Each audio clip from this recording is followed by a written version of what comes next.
महत्त्वाची बातमी पहा सतर्क भारत मार्शल टाइम्सवर।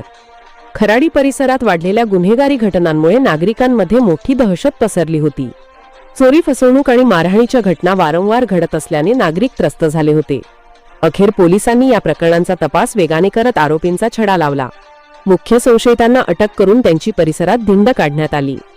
पोलिसांच्या या कारवाईमुळे गुन्हेगारांवर मोठा धाक निर्माण झाला असून नागरिकांमध्ये दिलासा मिळाला आहे। कायदा हातात घेणाऱ्यांना यापुढे माफ केले जाणार नाही असा इशारा प्रशासनाकडून देण्यात आला आहे। खराडी परिसरात पुन्हा शांतता नांदावी यासाठी पोलीस सतर्क असून गस्त वाढवण्यात आली आहे। नागरिकांनीही कोणतीही संशयास्पद हालचाल दिसल्यास तत्काळ पोलिसांना कळवावे असे आवाहन करण्यात आले आहे। पाहत रहा सतर्क भारत मार्शल टाइम्स पुणे। या ठिकाणी हेच सांगण्यात येतंय की जर सुरक्षित समाजाला तुम्ही कोणी असुरक्षित करण्याचा प्रयत्न केला तर पोलीस फक्त बघ्याची भूमिका घेणार नाहीत। न्यायिक सोबत इतर मार्गांचा देखील अवलंब करून आम्ही या प्रत्येक गोष्टीवरती बारकाईने लक्ष ठेवणार।